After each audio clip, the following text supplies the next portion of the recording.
Eh bien, dites-moi, c'était une soirée un peu spéciale en vérité, parce qu'au-delà du match, qui fut à sens unique, j'avais vraiment, vraiment de la peine pour les Havrais en fin de match, il y a eu de l'émotion et j'ai envie de commencer par ça. Cette image d'André Ayew, ex-joueur marseillais, vous le savez bien évidemment, qui est en larmes, qui est en larmes littéralement, larmes d'émotion d'Ayew après, une standing ovation, au Vélodrome. Il aura marqué un peu le but de l'honneur, mais très sincèrement, je pense qu'on va être obligé de parler d'un homme. Je suis vraiment obligé, mais Roberto De Zerbi, soyons très, très, très, très clairs, c'est peut-être la meilleure recrue marseillaise depuis 10 ans. En vrai de vrai, bah, peut-être je vais loin parce que c'est pas un joueur ni rien, mais je suis en train de me dire quelle est la meilleure venue pour Marseille au 21e siècle, on va pas remonter si loin, mais depuis 10 ans, est-ce qu'on se rend compte à quel point De Zerbi a transcendé l'OM? Et je vous le dis cash, hein, c'est pas parce que Marseille bat Le Havre, qui est parmi évidemment les équipes les plus faibles de Ligue 1, que je dis simplement ça. Je parle des intentions de jeu, du projet de jeu, de la mentalité. Vous savez ce que j'ai vu tout à l'heure? Je vais vous le montrer. J'ai vu les propos de Ruben Amorim, coach actuellement coach de Manchester, qui souligne la mentalité. La mentalité, c'est la clé de tout. Sincèrement, si vous suivez Marseille depuis longtemps, vous êtes d'accord pour dire qu'il y a eu des phases où c'était plus compliqué.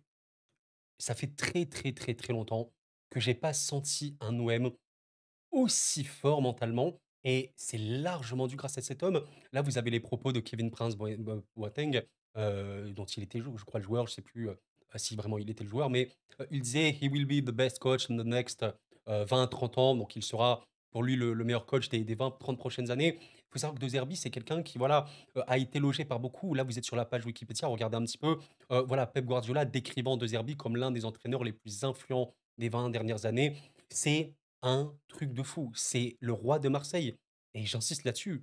De Zerbi à Marseille actuellement, c'est un monstre, mais dans le bon sens du terme. Il est en train de créer une équipe de football de très, très haut niveau. De très, très haut niveau et ouais, bon, cette saison, on peut pas voir Marseille en Europe parce qu'ils ne le jouent pas, mais nous verrons bien la saison prochaine. Maintenant, voilà, ça me paraît clair. Marseille, point classement à 33 points décolle un petit peu quand même, se détache de Monaco. C'est vraiment, vraiment important à noter. Je pense qu'il faut vraiment le souligner. C'est très, très, très serré. Je pense qu'il y aura une vidéo ce lundi pour parler un petit peu du point classement Ligue 1, faire un petit résumé et tout. Mais actuellement, Monaco à 30 points, Marseille en a 33. Même en cas de victoire monégasque et défaite Marseille dans la prochaine journée, par exemple, Marseille normalement serait encore deuxième parce qu'il y a un très, très bon, voilà, très, très bon goal average. Je vais vous dire quelque chose, je suis, voilà, quelques clubs cette saison, bon, comme toutes les saisons, même bien avant YouTube. Marseille, c'est avec Lyon et Paris, en Ligue 1 et Monaco un petit peu, mais surtout, Marseille, Lyon, Paris, les équipes que je regarde, je crois que j'ai pas raté de match, de Marseille cette saison. Il faut être honnête, moi j'ai suivi l'évolution marseillaise. En début de saison, un Marseille qui vraiment brillait par son individualité, un réalisme absolument glacial, effrayant, qui a vraiment, vraiment provoqué ça pas mal de fois. Tu sentais quand même des faiblesses techniques, tactiques, enfin pas forcément tactiques, mais de collectif, ça doit travailler. Mais depuis, allez, ce match-là contre Lens, Marseille vraiment ne rigole plus et j'insiste là-dessus. C'est pas parce que voilà, on parle d'une équipe, comment vous dire, qui ne joue pas l'Europe, et cetera machin, qu'il faut forcément les sous-estimer ou quoi. Marseille depuis 4, 5, 6 matchs, c'est vraiment step up. Le niveau n'est plus le même et j'insiste là-dessus. Il y a eu une progression sur littéralement tous les points. La rigueur, l'intensité mise, on va dire même la rigueur tactique. La rigueur tactique, vous savez, je vous ai préparé encore une fois une petite planche tactique pour bien comprendre comment joue Marseille. C'est très, très, fascinant de comprendre ça. Le jeu de Zerbi, c'est un petit peu, ben, voilà, un peu ce que fait Luis Enrique avec le PSG et beaucoup, beaucoup de coachs font ça cette saison. C'est, pas que cette saison, mais le 3-2-5, ce qu'on appelle le 3-2-5, 3 défenseurs, un double pivot et une ligne de 5 attaquants, même s'il y a des joueurs pas forcément attaquants. Par exemple, Merlin, il est complètement hybride dans ce système-là. En animation défensive, quand Marseille n'a pas le ballon, bien sûr que Merlin redescend, mais quand Marseille a le ballon et essaie de construire, Merlin est un joueur offensif. Il est soit long de ligne, il est un peu plus intérieur, ça l'arrive même parfois d'être axial. Exemple, Hakimi au PSG, il est comme ça. Il y a plein, plein, plein de joueurs en Europe qui sont comme ça. Et vraiment, vraiment, vraiment, on voit à quel point ça glisse. Ça glisse. Mais vraiment, vraiment, ça glisse. J'aimerais juste souligner un truc. L'importance aussi d'un 3-2-5, c'est le double pivot. Est-ce que... Non mais attendez. Est-ce qu'on doit parler non pas ça, je vais vous montrer après par rapport à Mopé, mais est-ce qu'on doit parler sincèrement du niveau de Valentin Rongier, depuis qu'il est revenu? Rongier est largement, mais il y a pour moi, il y a pas de débat, un des joueurs les plus sous-cotés de Ligue 1. Je vais pas dire en Europe ou quoi, parce qu'on a vraiment beaucoup, mais un minimum en Ligue 1, qu'est-ce qu'il est sous-coté, c'est grave. C'est grave et je vous jure la vérité les gars, aujourd'hui vous demandez à De Zerbi, c'est qui le premier joueur qui coche sur son terrain? Je vais pas dire il met Rongier en premier, mais je suis sûr et certain que Rongier, c'est dans les 3 premiers choix. Il est beaucoup trop important, c'est une des clés de cet OM-là et Merlin et je pense également un des joueurs en fait Merlin, c'est l'équivalent de Hakimi au PSG. Hakimi est un joueur totalement hybride, phase défensive, défense, phase offensive dans la construction et la finition. Merlin, c'est la même. Aujourd'hui, il finit avec 2 passes, mais au-delà de 2 passes, il est attendez, je vais essayer de regarder ça, voilà, 2 occasions créées, bon, mais il a été extrêmement important. Il est dans la ligne de 5 offensif et bon, bah, voilà, c'est ça roule totalement et honnêtement, ouais, j'ai vraiment eu de la peine pour les Havrais. Putain, mais si vous êtes Havrais, je suis désolé pour vous. Je suis désolé, le match, il était à sens unique. J'ai vraiment eu de la peine à la fin. C'est terrible. La première période, elle était assez fermée. Il y a quand même eu, ouais, 3 buts, hein, je crois, c'est ça? Ouais, 3 buts en première période Marseille, parce qu'encore une fois, une finition absolument dingue. Rongier, bah, voilà, il marque. Regardez la frappe, s'il vous plaît, à quasiment 30 mètres. 0,04 XG la frappe, donc c'est extrêmement faible, mais une très bonne qualité avec 0,29. Purée, mais j'ai oublié d'en parler, les gars. Bilal Nadir, qui également aura marqué un but tellement compliqué à mettre, magnifiquement bien noté en XGOT. C'est la qualité de la frappe cadrée. Voilà, ça en dit très très long, je pense, sur cet OM qui a le réalisme incarné par Rouli et les attaquants, même au-delà de ça, maintenant même les milieux, parce que Rabiot a marqué, Højbjerg a marqué, Rongier marque, tout le monde peut marquer. Et maintenant, collectivement, est devenu important. Ce qui n'était pas forcément le cas en début de saison. Mais maintenant, Marseille est un des collectifs les plus forts de France. Mais vraiment facilement. Pour moi, il n'y a pas de débat là-dessus. Et voilà, la première période, bah, le Havre a tenté machin. La seconde, il n'y a quasiment rien pour le Havre. Et ils se sont fait déchirer, déchirer complètement. Enfin, voilà, il y a eu que 2 buts de plus, mais beaucoup, beaucoup plus exigés. Des occasions franches marseillaises, honnêtement. Marseille aurait pu mettre 7-8 buts, ça aurait même pas été choquant. J'ai envie de parler d'un homme. Les gars, je suis choqué, Neil Maupay. Mais les gars, vraiment, sincèrement, Neil Maupay, je ne comprends pas ce mec. Quand nous faisions, en début de saison, les revues d'effectifs, voilà, Paris, Marseille, Lyon, Monaco, Lille, machin, quand on était sur l'effectif marseillais, Neil Maupay, je crois que j'ai dit un truc, ouais, d'ailleurs, il y a Neil Maupay, bon, j'attends rien, de toute façon, je pense pas qu'il sera vraiment important ni rien. On verra pour la rotation, c'est toujours important. Mais les gars, ça ne ça me fume comment le mec est devenu important pour l'OM.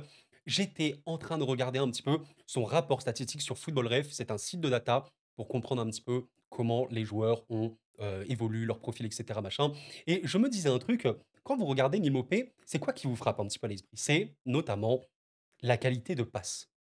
Il est fort à la passe. Il sait faire jouer l'équipe. On peut dire, c'est un avant-centre d'équipe. Un vrai profil de joueur d'équipe. Bon, regardez un petit peu sur Football Ref, le rapport statistique à la passe de Mopé, plus vous êtes dans le vert, mieux c'est. Plus vous êtes proche de 99, plus vous êtes dans l'élite dans ce domaine-là. Alors c'est très simple, Mopé, ben, à la passe, il est dingue, et notamment même en expected assist, à quel point ses passes peuvent contribuer à être une passe décisive. Il est très très bon. Les passes dans le dernier tiers et surtout dans la surface de réparation sont également élevées, beaucoup de passes progressives. Il est très, très fort et honnêtement, le joueur, voilà, il a quand même une présence défensive, il peut faire des retours ou quoi. Il est très, très perfectible, mais dans ce qu'on lui demande, être intense sur le ballon avec et sans, pouvoir combiner, même dans les petits espaces, avoir une présence axiale, présence de la surface et toucher des ballons pour marquer, il le fait à la perfection. Ce mec commence à marquer plus, attention, attention, vraiment, moi, je suis choqué. Je n'osais vraiment pas imaginer que Mopé aurait été aussi bon. Là, honnêtement, je suis en train de me rappeler un peu des matchs, mais contre Lille, beh, je le trouvais pertinent. Contre Saint-Étienne, je le trouvais vraiment bon. Monaco, vraiment bon également. Lens, il fait 2 passes D, mais je crois que c'est un très, très bon match de sa part. Tous les matchs de Mopé sont bons. Il est extrêmement, extrêmement important pour l'OM et ouais, voilà, aujourd'hui, il a 3 buts, 4 passes D, 600 minutes jouées environ. Il a un ratio de fou. Non, mais vraiment, c'est moi, ça me choque. Je vous avoue que je m'y attendais pas du tout. J'en parle Parce que mine de rien, c'est une des grosses surprises de Marseille et il fait un bien absolument dingue. Voilà, après je pourrais parler de plein de gars. Je voulais rendre un petit peu hommage à un joueur, on peut beaucoup le critiquer, mais il reste quand même très important, il peut être un taulier, ça c'est un des joueurs les amis, j'insiste là-dessus. Balerdi, un des plus gros potentiels européens à son poste. Il peut vraiment aller très, très loin. Il aura fait un match totalement parfait, je pense, beaucoup, beaucoup de l'aspect défensif, bon voilà, 5 tacles réussis sur 7, 8 récupérations et tout, les duels réussis, machin, il les a réussis, mais il aura, voilà, passe dans le dernier tiers, c'est pas forcément le plus important, mais des passes transperçantes ou quoi, il a pu être présent totalement. Mais voilà, mes chers camarades, je voulais quand même avoir un mot, parce que c'est un mot assez spécial, assez incroyable, c'est des belles histoires, on aime vraiment beaucoup ce genre d'histoire, qu'importe le club qu'on supporte, hein, vous comprenez bien. Là, on parle de la santé. 25 janvier 2024, blessé au ligament croisé, donc la pire blessure, hein, réellement. Bilal Nadir a subi la pire blessure pour un footballeur.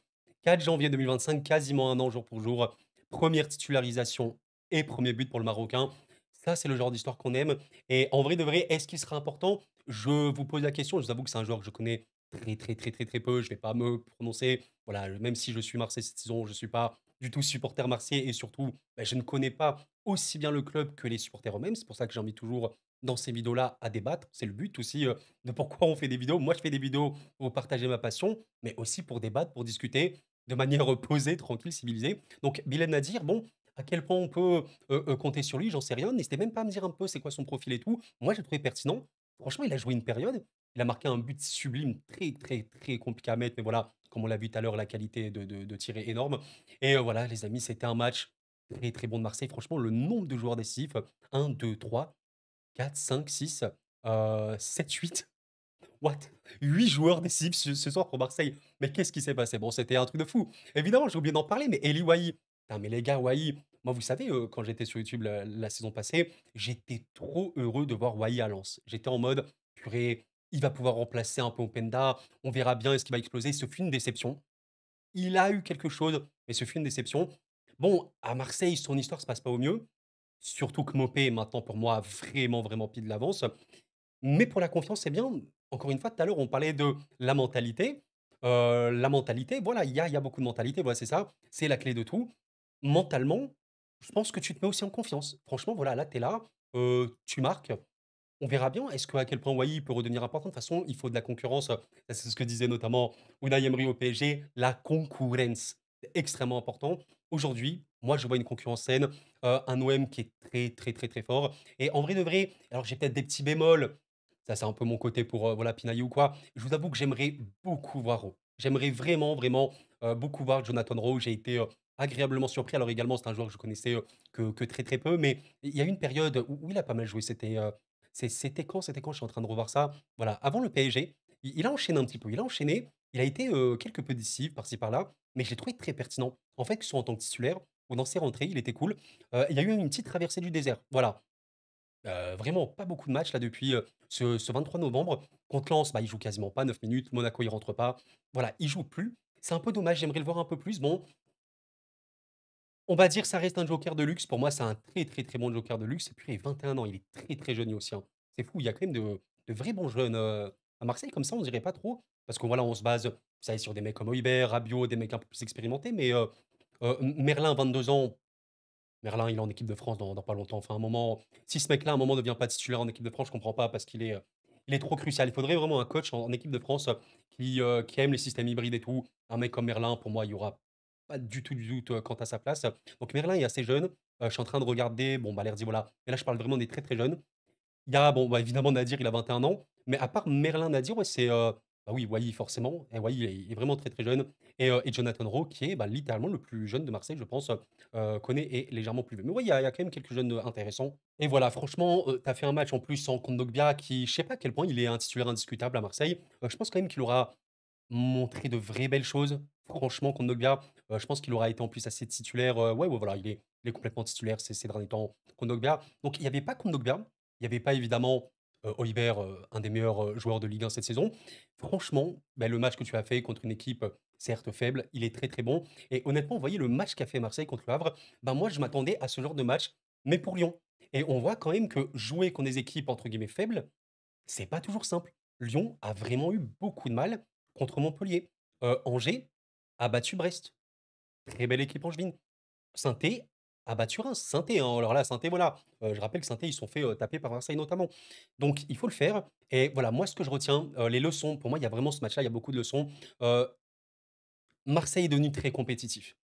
Je me fie, vous savez, par rapport à la saison précédente. Rappelez-vous, Marseillais, la saison précédente, je suis, reparti chercher ce match-là, un match qui illustre vraiment bien la je trouve la saison marseillaise. Marseille, la saison précédente, c'était très, très, très, très peu de contrôle. Comme ça, beaucoup de d'inconstance, j'ai envie de te dire, mais beaucoup de entre l'irrégularité et l'explosivité. Parfois, ça peut aller dans tous les sens. Par exemple, à Marseille, Ajax 4-3, c'était fou et surtout, collectivement, il faut être honnête, il y avait surtout Aubameyang. En fait, c'était Aubameyang qui était un petit peu celui qui portait l'OM et il y avait le reste. Il y avait des bons joueurs, hein, je dis pas, mais il y avait pas le collectif, il y avait pas la solidité et tout. Et là, c'est le jour et la nuit. Là, c'est vraiment le jour et la nuit. Marseille a complètement, complètement changé. De toute façon, c'est pas un hasard si Marseille, la saison précédente, ils font 8e ou quoi.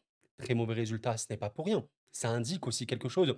Tout a changé. Réellement, absolument tout, tout a changé. Et ouais, je pense que voilà, les Marseillais doivent être assez content. Vous me dites un petit peu votre ressenti ni rien, mais oui, là, bon, c'est très qualitatif franchement. Moi, tu vois, j'essaie aussi de me mettre à la place des coachs, de Zerbi, en tant que coach extrêmement exigeant, évidemment qu'il aura des choses à redire. Parfois, ça manquait un peu d'intensité par moment, peut-être plus de combinaisons, quoi, c'est normal, c'est les coachs. Mais si on regarde ça objectivement, c'est le très haut niveau. C'est vraiment excellent et voilà. Honnêtement, nous verrons bien la suite. Pour Marseille, il y a quand même des, matchs importants là. Il y a un déplacement à Rennes. Ouh là là! Avec Sampaoli là, le petit retour là, on verra bien. La réception du LOSC, en Coupe de France, waouh! Alors lui là, il va être très intéressant. J'ai vraiment hâte de voir qui va se qualifier. Réception de Strasbourg, équipe qui peut être compliquée à jouer parce que, bah, d'ailleurs Strasbourg, avait battu Marseille, à la Méno, mais compliqué parce qu'ils peuvent être très, très intenses. Par contre, ils se découvrent pas mal, ils peuvent. Nice-Marseille, méchant lui. Alors lui méchant, je sais pas si Marseille se déplace bien à Nice. Heu, des mois, ça peut être un peu compliqué.